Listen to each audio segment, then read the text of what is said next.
Being homeless is a very difficult challenge. I really didn't have anywhere to go. I've came a long way from being in the streets to a place where I'm like, wow, I feel good. I feel confident. I couldn't believe it that this place existed. Atlanta Mission, the organization, I would say I'm very grateful and very thankful. And the outcome is amazing.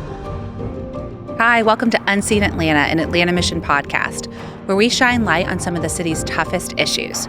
We're going to do this by sharing true stories from real people, as well as sharing subject matter experts who can give us some context to some of these issues.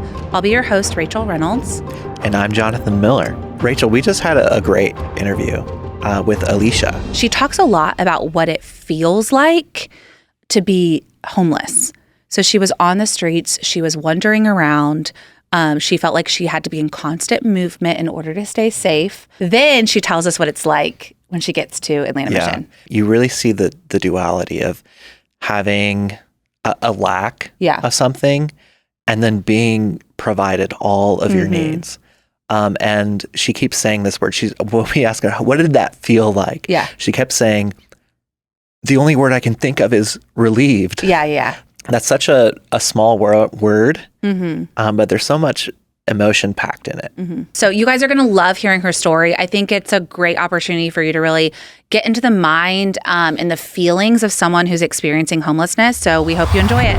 Hey, Alisha. Hi. How are you? Great, thank you. Good to see you today. You too, likewise. You look fabulous. Thank you. So let's talk a little bit about you got on a Greyhound bus. Yes. And you ended up in Georgia. Yes. That was an experience. I got on the Greyhound bus from Miami, and my destination was here in Atlanta. And I arrived at Atlanta, I would say, almost midnight. But however, to backtrack, the experience on the bus was, I'd never been on a Greyhound bus. Yeah. So it was kind of an experience. I was nervous.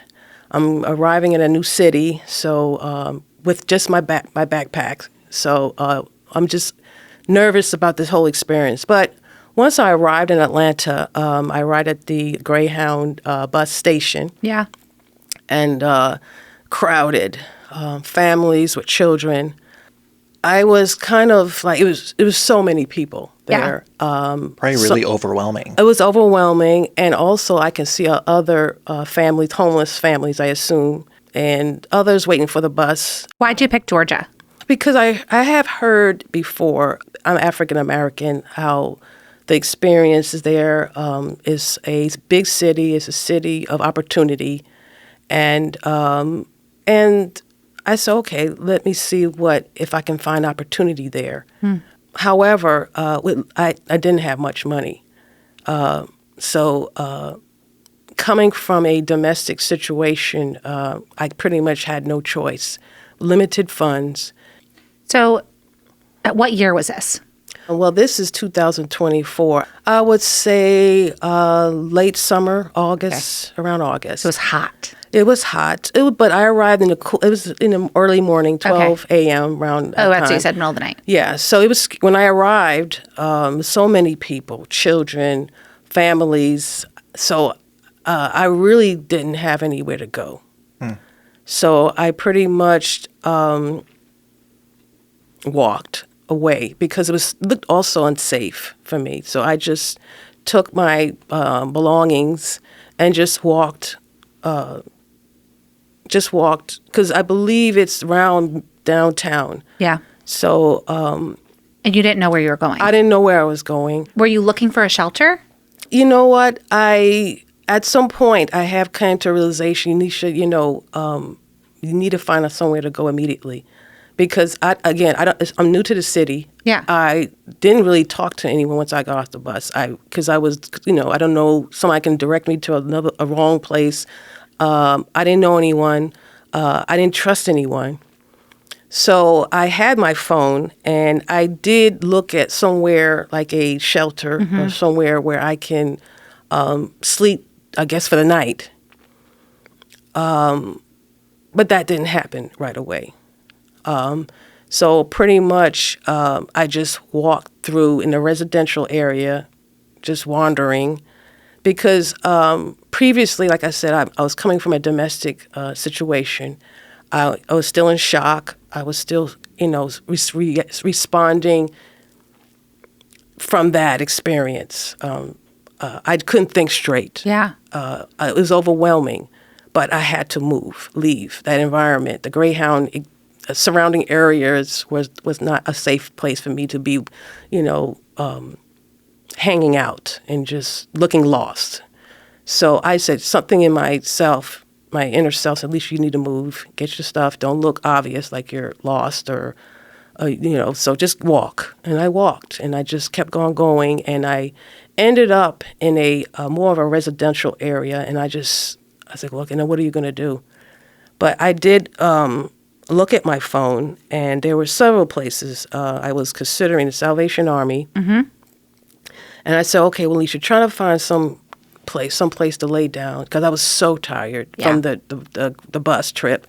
It was getting earlier in the morning, and I was so exhausted because I was getting off the bus and walking around. I was just walking. Well, you probably didn't get a lot of sleep on the bus. I didn't. Yeah. No, that morning onto the early morning day. Yeah. No sleep. Mm-hmm. My feet, exhaustion. You were just so tired. I was so tired. I didn't have any water. I didn't have any food. No place for personal, restrooms because everything was closed. The environment was scary. New city. Yeah. Other homeless people, and I'm female, others homeless men, and I was concerned about my safety. Yeah, for sure. I met this woman. She was sitting on a bench in a park area, and I was so tired. I said, you mind if I sit? Because she was, some people don't want to share their space, but she was open for me to sit. And we had a small conversation, and she said, you know what, I was telling her, I said, I don't have no place to lay down, and I'm exhausted. She said, we know at the restoration. And I said, well, I had seen it when I was looking for shelters. You saw Restoration House? I saw Restoration, Salvation Army, and the locations as far as how far I can walk there, because I didn't have any money to use any type of transportation. I had to walk everywhere. So she directed me. She said, well, I know of a place that you can rest, because she mentioned you can, sleep there safe for women on the sidewalk. Oh, not even inside? No. Oh, so she said for you. She said, had she been staying outside? She has, and she was an elderly woman. Okay. She was in her 70s, and she's been on the street for like a year and a half. Okay. So she had said, this place, the Restoration House, she has been a former resident there. Okay. For some reason, I trusted her. Yeah. Based upon our discussion. Mm-hmm. And so she told me, she said, rest here. We rested here. And she said, this is a place where they will help you. A place where you can get shelter. Mm-hmm. There's food. Also, it's a Christian establishment. Was that important to you that it was Christian? Yes, it was. Is that do you have faith? I have faith. It is something that kept me through my experience on the street.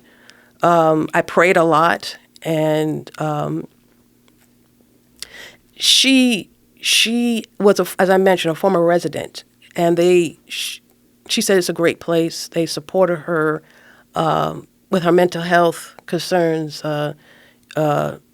And she said they will help you, pretty much. And I know I had a mental health concern myself because I felt so overwhelmed, mm-hmm.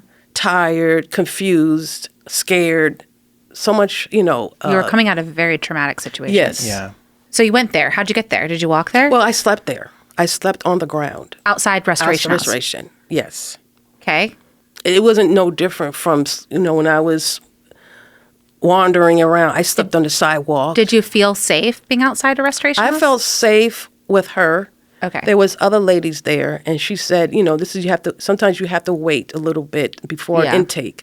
Mm. So, and she said they have this for families, mothers and children, and single. So so I'm single. I didn't have any children. So she directed me there, and I, went through. She said, just wait, rest here. You're safe. I felt safe. Okay. The location, I didn't feel like it's people lingering, and it's quiet. So I felt safe. So then the next morning, did you? Well, the next morning, they have a security person. He comes out and he says, in reference to designating who's single, who's with families. So I stood on line, and I said I was single. She was standing with me as for support. So I stayed. I told her I wanted to stay. So you got a bed? Yes, I did. And how many beds did they have open that day? Maybe 5. Were you nervous you weren't going to get a bed? Yes. Yes. When you walked through the doors of Restoration House for the first time, what did it feel like? I felt relief.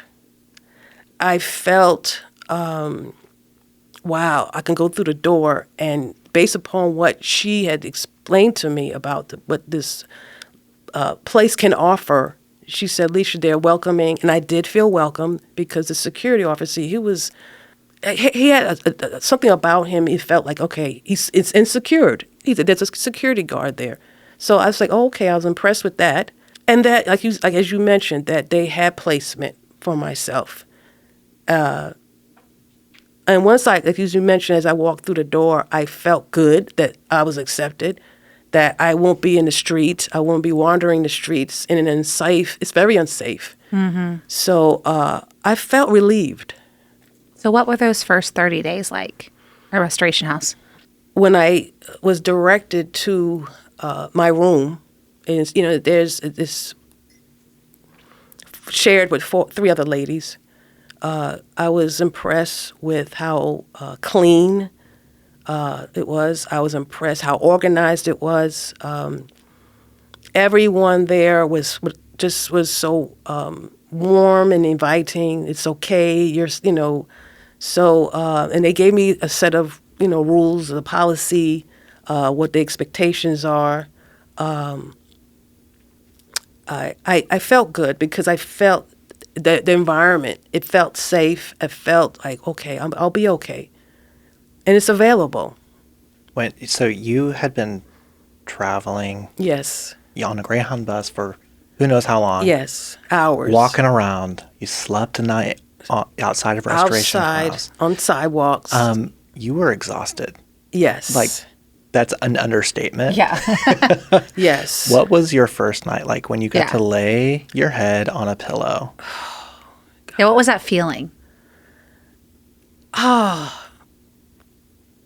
don't want to get emotional. You can get emotional. But I was just so, relieved that I can lay my head. My feet hurt. My body ached. The fact that there was, a bed. I think we just take things for granted. Mm-hmm. Beds for granted. Yeah. There's pillow. I didn't realize until at that point. I said, wow, you're gonna be okay. There's a bed. It's clean. Blankets were provided. You have your own drawers, your own space for your personal belongings. I really felt like myself again, slowly, that I can say, okay, Alisha, it's okay. You're safe. A warm blanket. It's warmth. I felt warm. I felt welcome. You felt the lack of all those things on the street. Yes. I felt ignored. I felt overlooked. Yeah, tell us a little bit about that because obviously our podcast name is Unseen, Atlanta. Yes. Did you feel unseen? Yes, I did. And what was that like? It felt, as a human being, I felt, wow, there's no empathy, lack of empathy for someone and that's, just at a low point. I noticed a lot of people just walking, you walk down a sidewalk, they ignore you, don't even look at you. They'll look, they look, and I also experienced where they will look at you with disgust. They will look at you with like, oh, because I was disheveled. Yeah. I wasn't all put together. So, they'll look at you how you look, how you your appearance, and make judgment.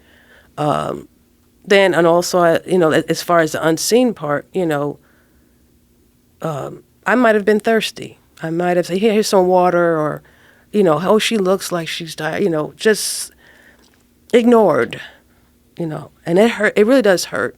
And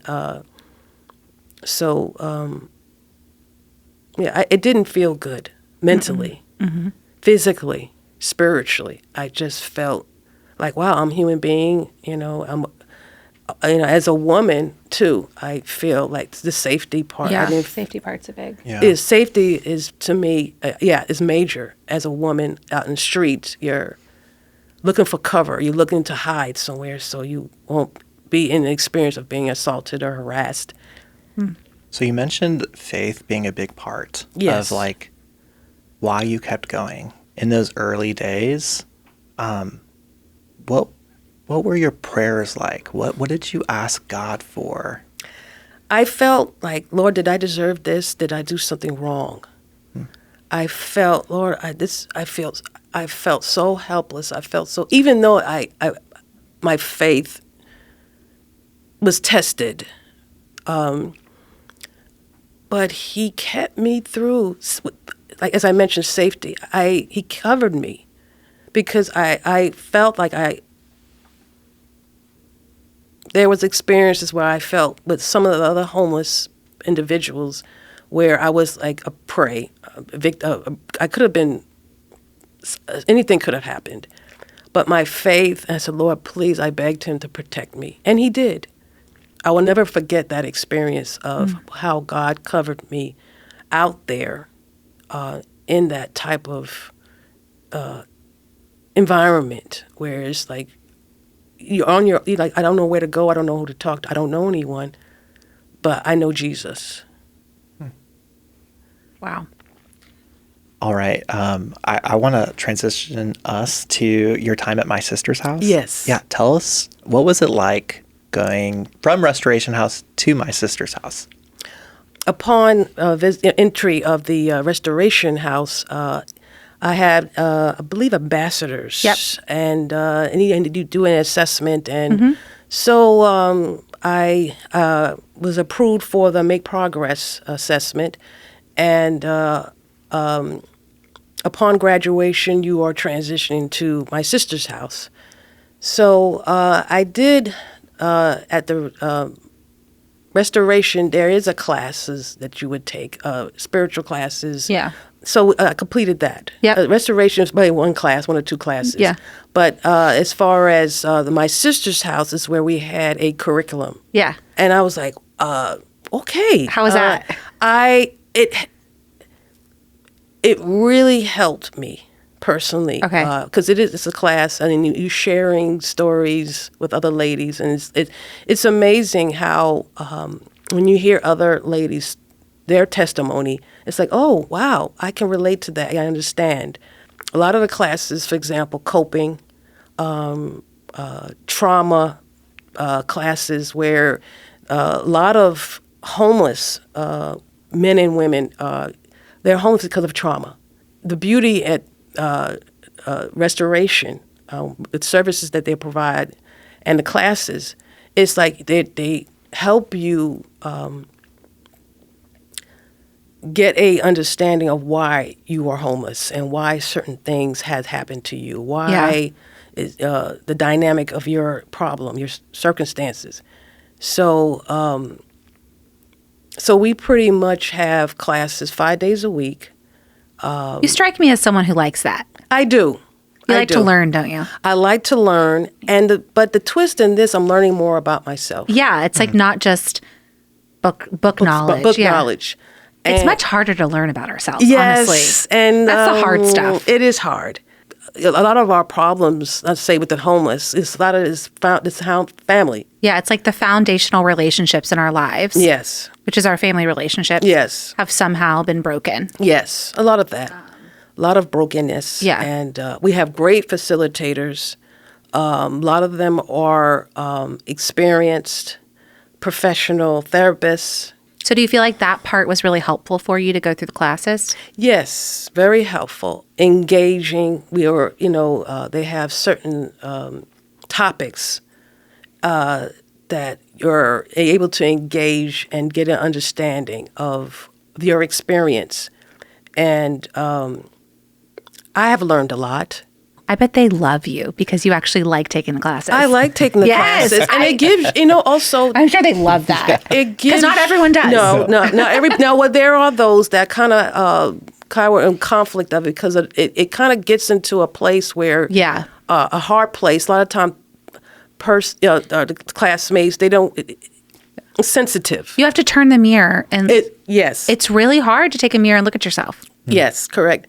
Even for myself personally, forgiveness, for example, I have to forgive myself and forgive others. Yeah. So the fundamental core classes helped. It helped me. It helped others. Mm-hmm.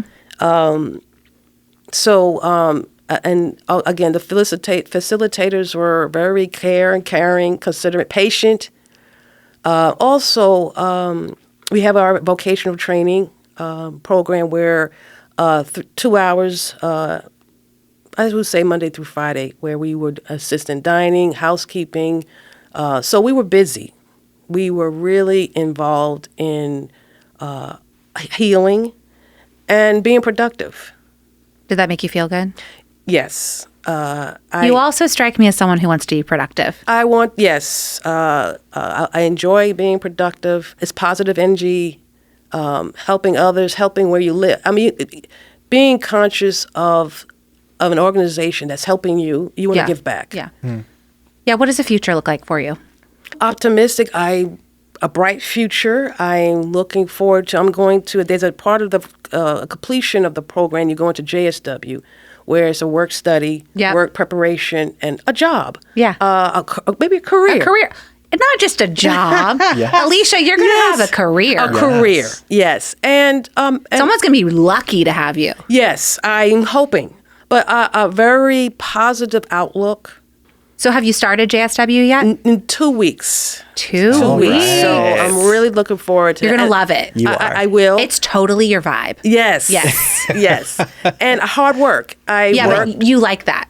I do. Mm-hmm. I do. And I've came a long way. And I've came a long way from being in the streets, literally, alone, unsafe, cold, just so many feelings. To a place where I'm like, wow, I feel good. I feel confident. I feel like I have another chance. And I'm just hoping that my story can help someone out there that, like, they lost hope. There is hope. And the restoration mission, Atlanta Mission, the organization, I would say I'm very grateful and very thankful that this lady that she said, hey, you come to this location, they will help you. And I trusted her and I believed her, and the outcome is amazing. Yeah, look at you now. The future is so bright for you. Yes. I'm excited to hear where you end up. Thank you. What career you have. I have one last question. Yes. Okay, what is it? It's a hard-hitting one, I can tell. I want to go back to your faith. Yes. So you mentioned faith being an important part of your journey, your story. Yes. And how when you got to Atlanta, you're on the streets, you're looking for a place, you got to Restoration House, and you're like, God, why? Like, I can imagine myself just being angry at God. How has your faith transformed from then to now? Very good. Another very good question. Very good question. Because we're going to therapy today, Alisha. Well, and they provide therapy too. I have counseling. Well, also. It's okay. You got it now. I got it now for free. But you know what? My faith was. I'll be honest. I felt many things. I felt, I said, Lord, please forgive, repent. I felt like but he didn't. He didn't turn his back on me. He said he wouldn't forsake me, and he didn't. So I depended on him. I trusted in Jesus Christ, my Lord and Savior. That's all I had. And he led me to this beautiful lady who spoke so highly of Atlanta Mission, the restoration, my sister's house. Faith is really the foundation of you sustaining yourself. And today I stand on my faith. I'm so much anchored in my faith because I went through so much and God carried me through it. He carried me through. So if I don't doubt God, even in the challenges, and being homeless is a very difficult challenge in life. But God is with you. He has you right there, and He will support you even when you feel like unseen. He sees you. That's so beautiful. And what strikes me is here you were in a situation where you felt unseen. Yes. And God has sent you reminders. Yes. And saying, Alisha, I see you. Yes. And it was that woman that you met. Yes. It was walking through the doors at Restoration House. Yes. It was that laying your head on a pillow. Yes. Right? These little things where God says, Alisha, I'm here. I see you. I see your story. This isn't the end. Yeah. And that's a beautiful story. Yes. And you're right. It isn't the end. No. He will continue to be with me through this transition. But you just have to trust Him. You have to not give up. Yeah.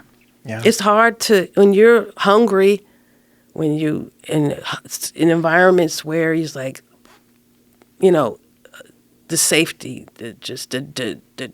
so many feelings, so many emotions, and that's human, that's normal. Yeah. But your faith will sustain you. Well, thank you so much for sharing your story with us today. Thank you for having me. No, we're the lucky ones. Absolutely. That was Thank incredible. you so much. Yeah. I really hope that people take from this that, first of all, there are so many different faces of homelessness, but just I think you describing the experience of what it's like, not only feeling unseen, but also the physical aspects of it. You feel tired, you feel worn out, you feel not safe. And so much of Restoration House, the way that Atlanta Mission, we built Restoration House, is to take all of those basic needs that you don't have when you're homeless and give you those for 30 days to try to stabilize. Also, I'd like to share that the beauty in this Atlanta Mission Restoration, my sister's house, you're not responsible financially. And I was really amazed. I was like, wow, I couldn't believe it that this place existed because, they provide food, clothing, shelter, classes. I was told, it's a program that provides shelter. But it's more than that. So much more. It's so much more. And I'm just so thankful that the Lord had position me and position others to say, listen, this is the place where I want you to be. You'll be okay, Alisha, because I'm there. Yeah. Well, and that's why our tagline is Hope Lives Here. Yes. Because we really, it's so much more than just meeting physical needs. It's so much more than meeting emotional needs. It's without hope. Yes. There's nothing.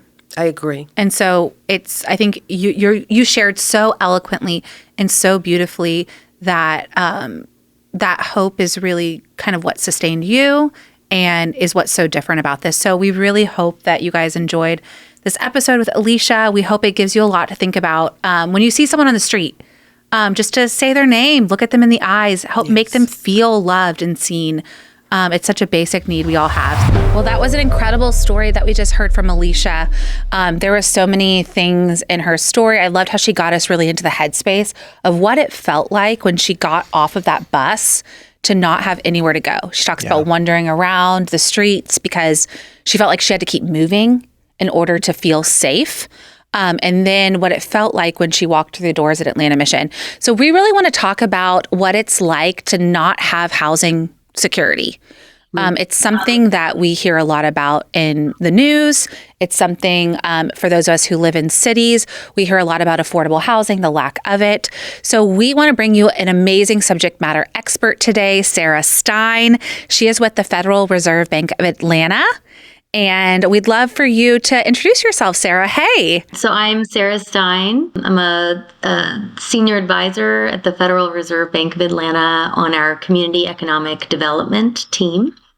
And our team focuses on low to moderate income households and communities across our district, which covers Florida, Georgia, Alabama, the lower sections of Mississippi and Louisiana, and the eastern half of Tennessee, or maybe it's 2/3 of Tennessee. Yeah. So for our listeners, can you just tell us a little bit about the Federal Reserve Bank, what it is, that kind of thing? I'm a subject matter expert, an advisor at the Federal Reserve Bank of Atlanta, but all of these would be my own opinions and not ones that represent the bank or the system at all. So the Federal Reserve Bank of Atlanta is one of the banks in the Federal Reserve System. They're regional banks, and that system also includes the Board of Governors, which is based out of D.C.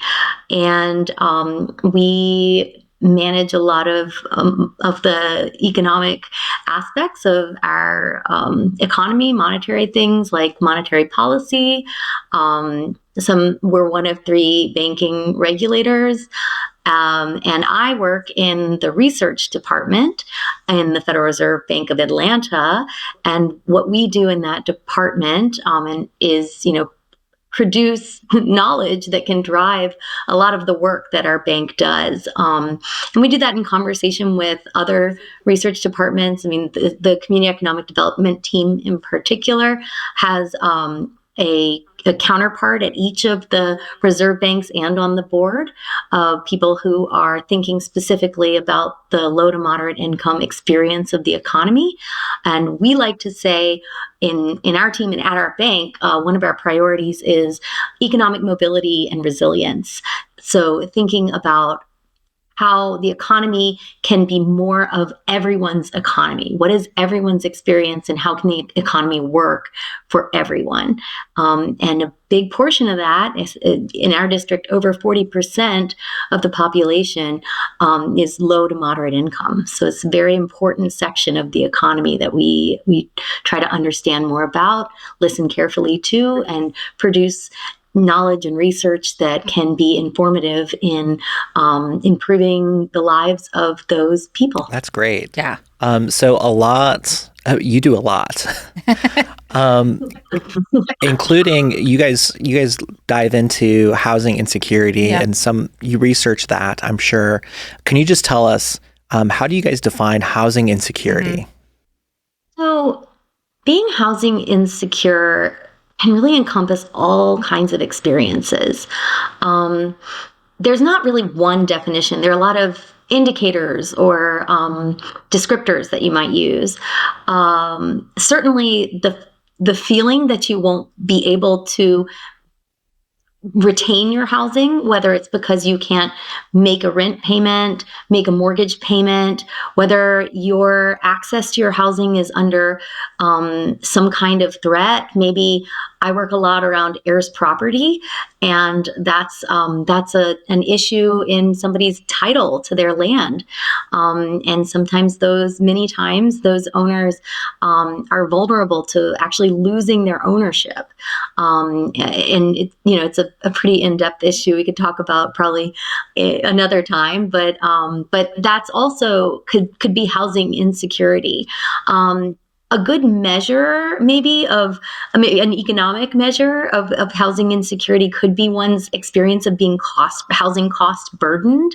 So what that means from a measurement perspective that most people use would be that somebody's household pays more than 30% of their income in housing costs. And that includes not just maybe your rent, but also the associated cost of housing. So housing cost burden is one measure that is pretty significant.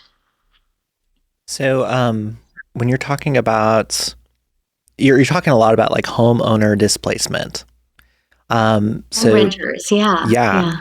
Or renters, yeah. Could you tell us what are some of the systemic barriers that are causing more and more people to experience insecurity? There's a lot in that question. I mean, certainly when you think about housing insecurity and a barrier to maintaining housing, income is a major factor, right? Yeah. Income or whatever your ability to pay is. Mm-hmm. So one thing would be, your ability to participate in the workforce, your ability to have a job that, many people are participants in the workforce and still do not have enough money to pay their rent, right? But then also, are you able to participate in the workforce given your childcare situation, right? Because a housing cost is really one cost center in a whole household balance sheet. And it is a big one, but so there are others that are very large as well, depending on where you live. Transportation could be a massive cost center, and childcare, depending on where you are in your life stage and your family composition, could really be one that just keeps you out of the workforce entirely. And all of these things affect, how much income you have, how far your income can go. And so that, the factors that play into your access to a job, a quality job that can provide you with those funds for the necessities plus, that is can be a major barrier. If you have any barriers that would play into your participation in the workforce, would be one. There's a whole array of others, but the relationship between access to a quality job and access to housing can't be understated. Well, I think that's what's so interesting. We've talked to several other people where the complexity of the issue is what makes it the most challenging to tackle. Yeah, it's not just, we don't have enough houses. Right. Let's build more. It's not just we don't have enough affordable houses. It's also like, well, how many kids do you have? Do you have transportation? There's so many things. It's so complex. It's never one thing. It's multiple things that affect it. It's like a piece of the pie. I would say that that housing supply is a significant issue. So it's not the only issue, but when you're in a market that has limited supply, particularly in your in what you would be able to pay, right? When you break it down into units that are affordable to your income level for your household. If the supply is limited, that's gonna disrupt your access to housing and may even disrupt your access to a job, right? If you can't find housing in the place where your job is, either you're going to need to find another place to live, which may mean that you're in a completely different job network. Maybe you don't really know anyone in that affordable place that you may not be able to have found, right? And that's going to disorient you in the work you've done to build your own, job experience, career, what have you.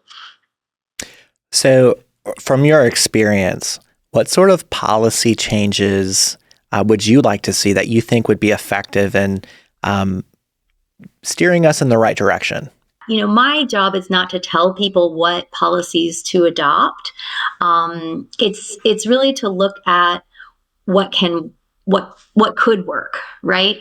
And so I think that there are a lot of approaches. It's not a silver bullet situation. I think that the research shows that there's no one thing. I so wish there was. I know, right? If we could just find the thing.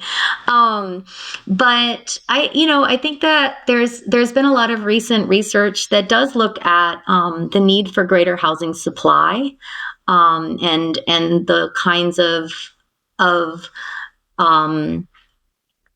of interventions that localities, states are trying to put into place to maybe incentivize the building of more housing.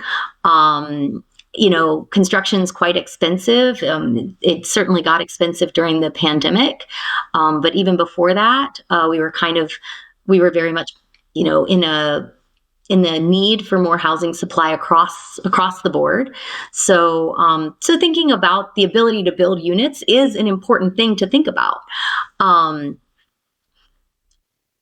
think that in addition, so exploring what are the barriers to the construction of housing where you are, and what are some practical ways to address those barriers. Now that has to be done in context. You have to really these are questions that are very deeply locally rooted. So something that works for one city won't necessarily be able to be copied and pasted into the municipal code of another city. You really do have to do engagement to understand the local context and the effect that any given policy will have. But so that's one thing. Overall supply, but also thinking about supply for units that are directly available and earmarked for people that have a lower household income. So some recent data diving that we've been doing on our team is looking into what income level households are occupying what rent level units. And we do see that a lot of higher income households are occupying units with relative to their income, lower rent. And so, for each of those units, you're going to have, that's a unit that is technically affordable to somebody at a lower income, but isn't available to them. Right. And so I think it's important that we think about that spread and the apparent choices that people have made to, I guess, pay less in rent. Not everyone, but certainly a good number of people. So when you're thinking about the supply issue, you do want to also kind of understand that just building units may not have the effect that building units specifically for a lower income population could have, and making sure that they're available to those folks. I can just imagine our listeners thinking about housing insecurity. Yeah. It's such a big issue. Well, and they might even be dealing with it. Right. And I guess my last question for you is, what can a person do to help their community, or a local organization? What can they do to help housing insecurity and help people who are experiencing housing insecurity? What have you seen that's effective? What do you recommend? I think there's probably a whole lot, and I'm certainly not going to name the one. But I think the one thing that really does make a difference is to be part of the conversation about housing, and to be somebody who takes the conversation about housing out of a realm of, kind of not in my backyard, or and personalizes it, right? Really look at when we talk about people who are lower income, when we look at the area median income of folks who are low to moderate income, that's 0 to 80% area median income. In Atlanta, I think that's like $86,000 is the upper, for a household, annual income is the upper limit of that. So really, helping people conceptualize, really educating yourself and speaking up with others in your community to realize that this isn't a marginalized issue. Actually, some research I just did in the states that we cover, right, the 6 states that I mentioned, that has shown that more renters in the low to moderate income band of income, that more of those renters are cost burdened than are affordable, just across that entire band, right? So this is not an issue that is affecting only a small number of people, or you can't imagine the one profile of a person who's dealing with this issue. This is an issue that crosses every level of diversity that you could imagine. And being somebody in your community that really understands that, communicates it to others, and and makes it a priority for you in whatever ways you can, wherever you're involved. I think that could make a big difference. I think it has been in the past sort of a niche issue that certain people talk about and address, and it is not that. And it hasn't actually been for a while a niche issue, but being part of the conversation that opens that up and realizes that this cross-cuts your community. Yeah. What we're trying to get across in this whole podcast is this is not just an issue that's exclusive to people who are experiencing homelessness.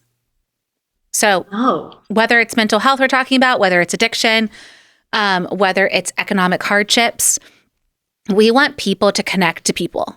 And I think that what you're talking about is that's what you're saying is one of the most important things that we can do is this is not just an issue that's reserved for one type of person. How does this issue affect all of us? And how do we look at someone and understand it? There's a lot of power in the why. So thank you so much for being with us today. You're amazing. You're so smart. I feel like we could talk for hours. For sure. So I feel like our listeners are going to learn so much from you. And we're just really grateful that you were able to shine some light on what housing insecurity is, how you are working on that in all of these different states, and how that affects our community. So thank you so much, Sarah. Thank you guys for hosting me and having this conversation. Yep. And thank you guys for listening today. We hope you tune in next time. Thank you so much for listening and engaging with these challenging yet vital conversations about mental health, addiction, homelessness, and trauma in our city. Facing these issues head on is how we ignite real transformation in Atlanta. Thank you to our season sponsor, the Scott Pryor Law Group. The transformation you've heard wouldn't be possible without incredible partners like the Scott Pryor Law Group, personal injury and accident attorneys. Their compassion and dedication to our community fuel stories of transformation just like these.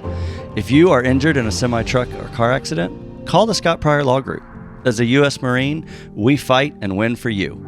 Our clients are family for life. We handle all types of injuries. You focus on healing, and we handle the rest.